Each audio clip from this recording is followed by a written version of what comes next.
I had a boss who thought he owned me, the kind of boss who believed my time, my energy, even my health all belonged to him. When I finally took a single sick day, one day to recover from a fever, he fired me, but he didn't realize that was the start of his own downfall, because I made sure his entire career burned down around him. Here's the story of how my boss fired me for being sick and how I turned the tables. I worked at a mid-sized company in a boring office park. My job wasn't glamorous. It was endless spreadsheets, customer calls, and the kind of fluorescent lighting that makes you question your life choices. But it paid my bills and I was good at it. The company itself was fine. The co-workers were tolerable. The real problem was my manager. Let's call him Greg. Greg was the type of boss who thought management was the same thing as power. He wanted control over every tiny detail. He wanted to look good to upper management, even if it meant making everyone underneath him miserable. He scheduled our bathroom breaks. He tracked how long we spent at lunch. He even timed how fast we typed in the system. To him, employees weren't people, we were numbers. And numbers were replaceable. The first signs of trouble, at first I played along, smile at the meetings, nod when he barked out orders, pretend to be impressed when he bragged about his leadership style. But it was obvious Greg had a problem with me. Why? Because I wouldn't let him run me into the ground. He didn't like that I refused overtime on weekends. He didn't like that I didn't stay 2 hours past my shift unpaid. And he especially didn't like that I was one of the best workers on the team without needing his guidance. Greg wanted loyalty, blind loyalty, but I wasn't giving it to him. Then came the day I got sick. Not a sniffle, not a little cough. We're talking fever, body aches, can't stand up sick. I did the responsible thing. I called in. I gave plenty of notice. I followed company policy.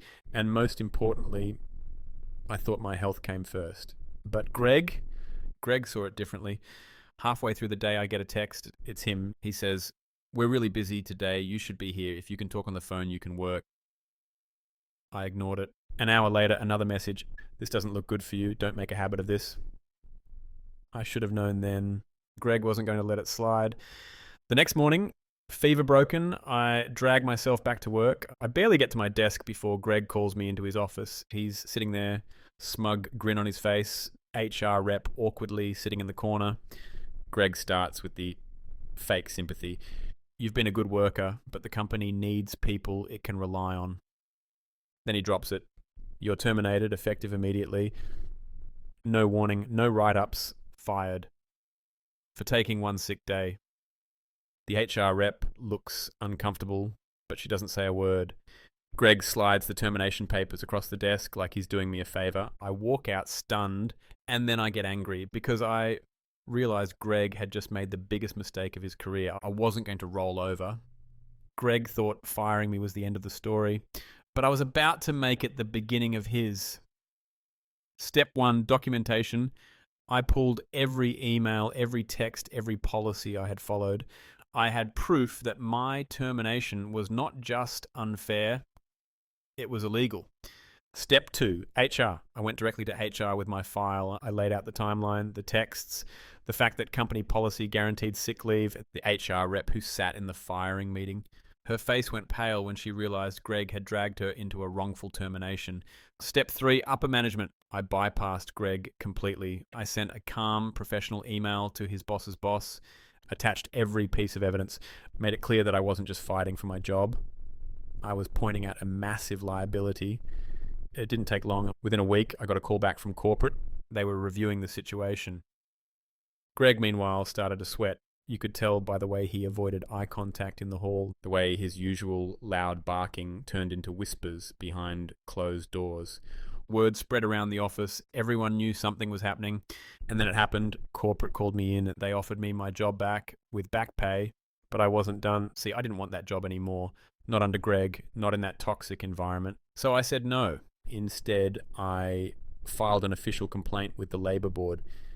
Because here's the thing, firing someone for using their legal sick leave, that's a lawsuit waiting to happen. And I wasn't bluffing. I had everything documented. I had screenshots. I had timestamps.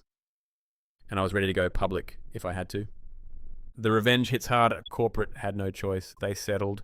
I walked away with a fat payout, enough to cover months of bills, enough to remind Greg that firing me wasn't just a mistake. It was expensive. But the real satisfaction came later. He didn't survive the fallout. Word around the office was that corporate dug deeper. Turns out I wasn't the first employee he'd mistreated. I was just the first to fight back. Within 3 months, Greg was gone, fired. And unlike me, he didn't get a payout. He got escorted out of the building with a cardboard box. People messaged me afterward. Co-workers who said, "Thank you, we wanted him gone for years." Friends who said, "You did what we all wished we could do."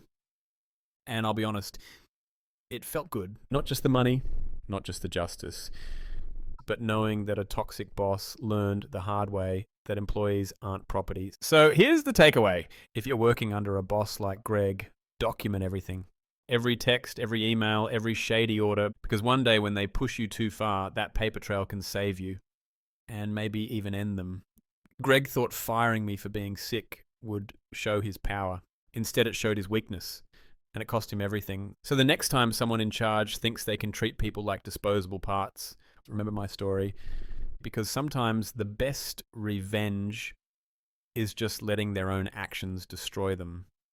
Thanks for listening to this story. If you've ever had a boss like Greg, let me know in the comments. And if you enjoyed this, make sure to subscribe because there are plenty more stories where this came from.